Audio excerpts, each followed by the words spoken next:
오늘 우리에게 주신 하나님의 말씀은 빌립보서 2장 1절에서 4절까지의 말씀입니다.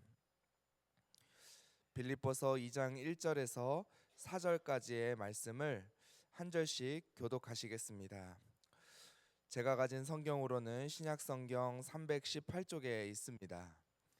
빌립보서 2장 1절에서 4절까지의 말씀을 한 절씩 교독하시겠습니다. 그러므로 그리스도 안에 무슨 권면이나 사랑의 무슨 위로나 성령의 무슨 교제나 긍휼이나 자비가 있거든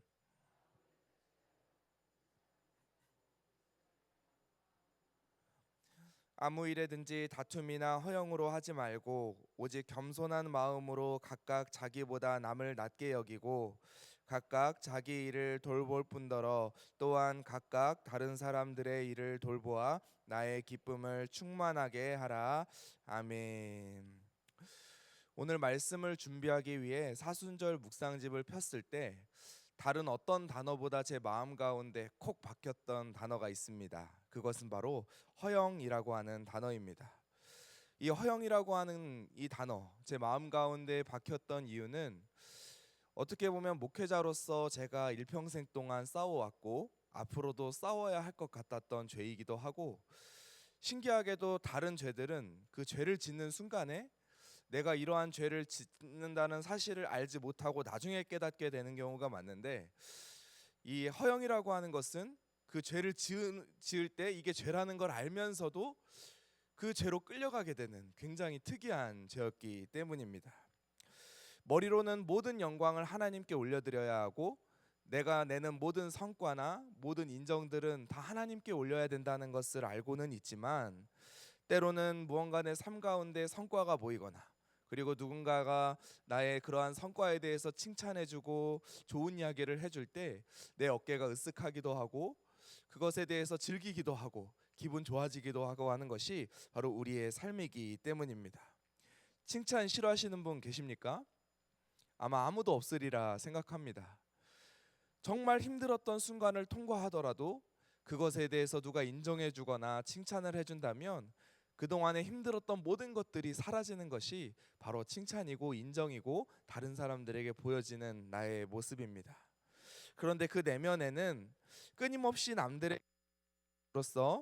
남들에게 인정받음으로써 자신의 가치를 증명하려는 우리의 마음의 내면의 중심이 숨겨져 있을 수 있다는 것입니다.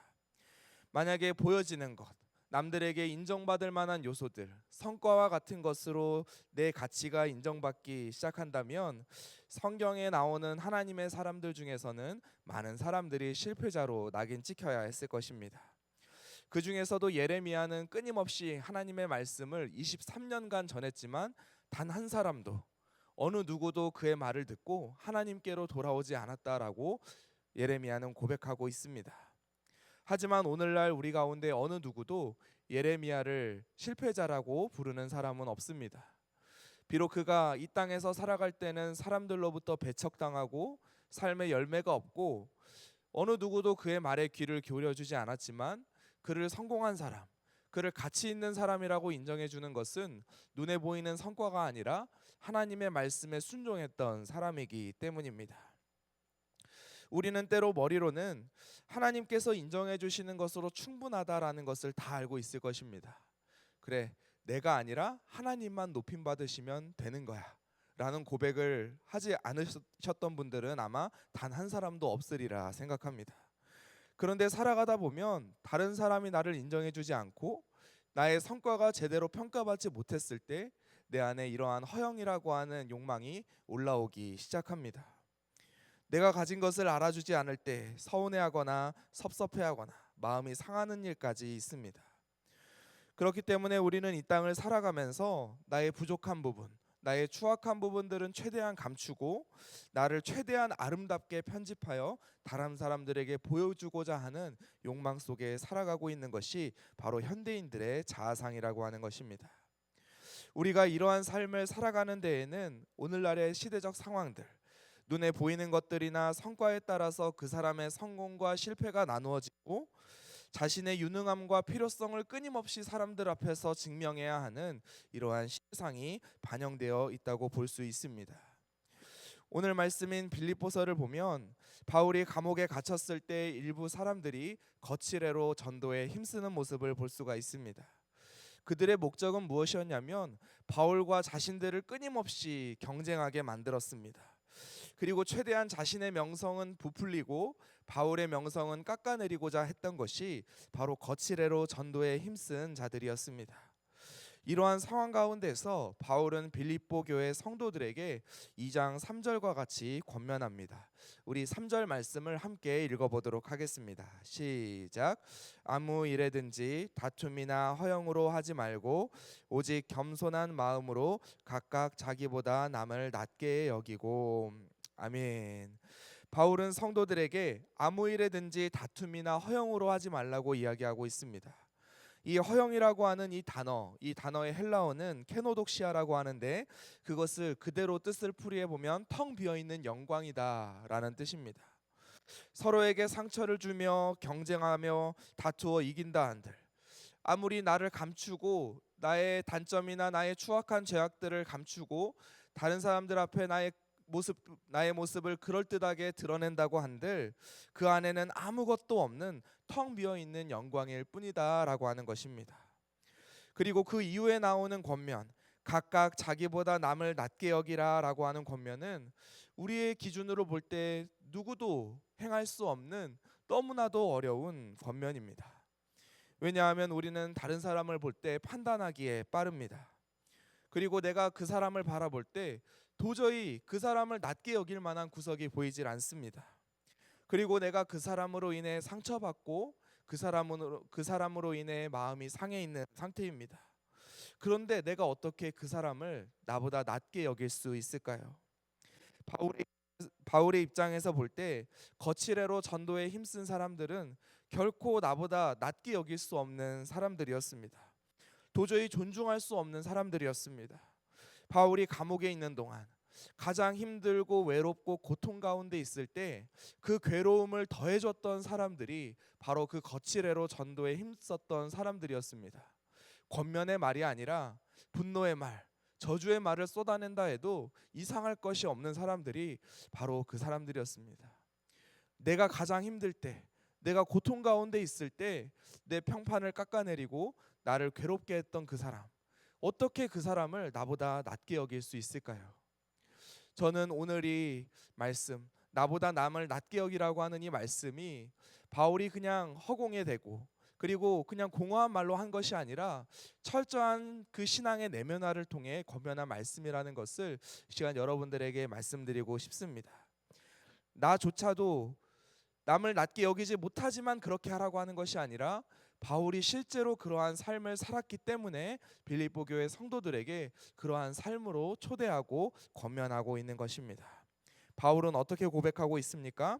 우리가 읽지는 않았지만 1장 18절을 가보도록 하겠습니다. 1장 18절 말씀에는 이렇게 기록되어 있습니다. 그러면 무엇이냐? 거칠애로 하나 참으로 하나 무슨 방도로 하든지 전파되는 것은 그리스도니 이로써 나는 기뻐하고 또한 기뻐하리라. 아멘. 바울은 그 사람들에게 분노를 쏟아내고 그 사람들을 미워하고 저주하는 길을 택하기보다 자신보다 그 사람들을 더 귀하게 여겨주고 더 낮게 여기는 길을 선택하고 있습니다. 비록 그 사람들이 거칠애로 복음을 전파함으로써 지금 이 순간에도 내 괴로움 위에 괴로움을 얹고 나의 평판을 깎아내리고 나의 입지를 좁게 만들려고 하고 있지만 결국에 전파되는 것은 누구죠? 예수 그리스도이니 나는 기뻐하고 또 기뻐하리라 라고 하는 믿음의 고백을 하고 있는 것입니다. 바울이 이러한 길을 걸어갈 수 있었던 것은 바울이 걸어간 길이 예수님께서 걸어가셨던 길이었기 때문입니다. 오늘 읽지는 않았지만 오늘 말씀 뒤에 나오는 2장 8절에서 9절 말씀을 보도록 하겠습니다. 제가 읽어보겠습니다. 사람의 모양으로 나타나사 자기를 낮추시고 죽기까지 복종하셨으니 곧 십자가에 죽으심이라. 이러므로 하나님이 그를 지극히 높여 모든 이름 위에 뛰어난 이름을 주사. 아멘. 예수님께서는 죽기까지 순종하심으로써 자기 자신을 낮추셨습니다. 그렇기 때문에 하나님께서는 예수님을 지극히 높여 모든 이름 위에 뛰어난 이름을 주셨습니다. 예수님께서 우리를 바라보실 때 귀하게 여길 만한 구석이 있을까요?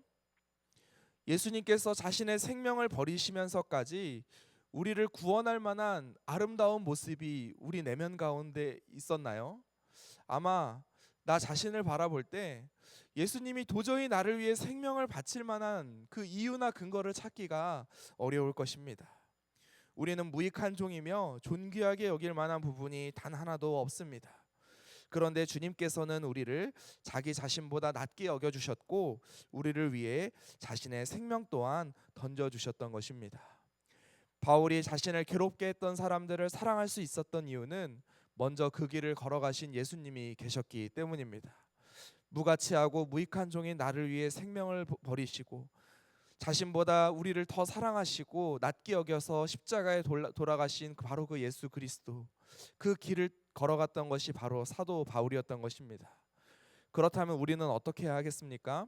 십자가의 길을 걸어가신 예수 그리스도, 그 십자가의 길을 걸어간 그 예수님을 따라간 그 바울처럼 자신을 괴롭게 하고 힘들게 했던 그 사람들을 미워하고 저주하기보다 그 사람들을 품어주고 나보다 남을 더 낮게 여겼던 그 바울처럼 우리도 그 예수님의 길, 바울의 길을 걸어가야 하지 않겠습니까? 누군가를 나보다 낮게 여길 수 없을 때, 존귀하게 여길 수 없을 때, 자꾸만 내 성과나 가치를 다른 사람들에게 보여주고 싶고 인정받고 싶어질 때 우리는 언제나 예수님의 십자가를 바라보아야 하는 것입니다. 우리의 참된 가치는 눈에 보이는 재산이나 성과나 사회적 지위에서 나오는 것이 아니라 하나님께서 우리를 불러주시고 우리가 그 길을 걸어갈 때에만 참된 가치가 흘러나오기 때문입니다.